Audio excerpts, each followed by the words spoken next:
Well, it's Independence Day 2020, and it's also the first day of the day they are going to sign the second declaration, the Declaration of Reformation. And I'm your reporter Jerome here, and I thought I'm in my morning prayers, but I thought I should maybe check in and make a little video here. So I am psyched. I am very psyched. I'm very grateful. I'm grateful for this beautiful life and this beautiful world, and for the American independence 200 and some years ago, and for the new Declaration of Reformation to bring back what we make it even better, to continue the project of high civilization ascending to our full potential, which could be unlimited. Who knows? So many thoughts on my walk over here to the lake this morning. One is how the RK theory ties into all this. So the RK theory is two different ways of their survival strategies, and different creatures rely on different ones. So the R theory is often equated to rabbits, and the idea is breed like crazy, make lots of offspring, and maybe some of them will survive through chance. And the K theory is done by like animals like wolves, where they don't have that many offspring, and they have to raise them up. And they have in the R, everyone is kind of equal. I mean, hey, no one can beat the wolf if you're a rabbit. So, but among the wolves, they have a strict. They have to know they can trust each other, and they have to know who each other is, and they all have their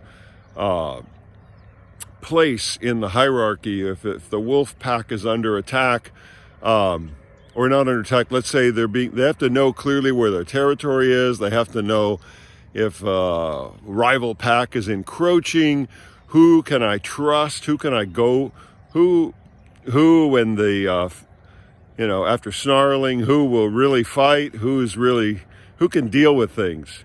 So they have a anyway, it turns out the K strategy, this long-term, is more long-term thinking oriented. And the R strategy is more spray and pray kind of approach. The salmon would be another example of an R selected group.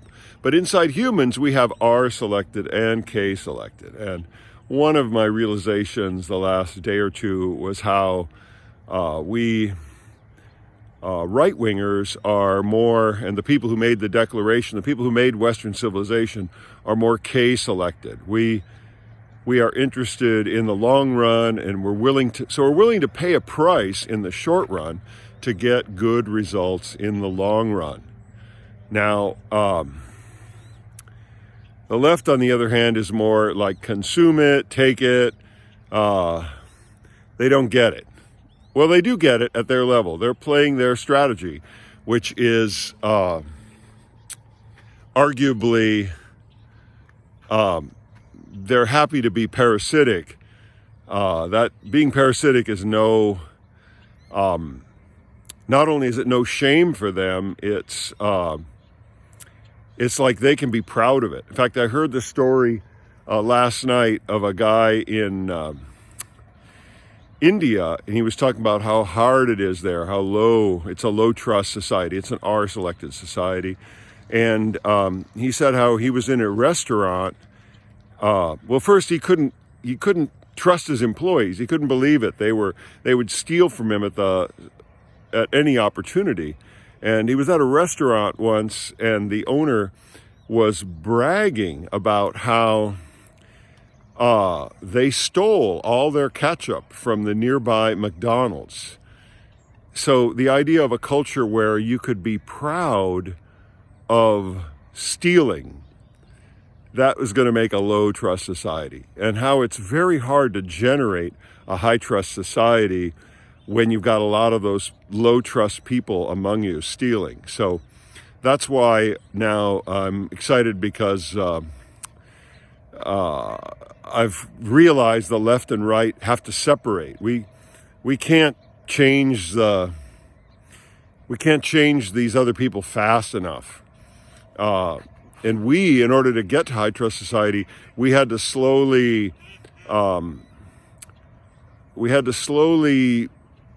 reduce the size of the untrustworthy part of the population by setting up a system where they didn't have as many children as the trustworthy people. And eventually we got a majority of trustable and honest people, K-selected people. We got a majority, and that's the secret to the West. And that's why using the immigration invasion to overwhelm us, combined with our so-called democracy, is a pure plan to destroy us.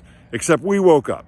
We figured out what to do, and we're going to separate, and we're going to have our K-selected majority and our truth, people willing to speak the truth and do the right thing majority in our areas. And we're going to let the people who would rather not face the truth and would rather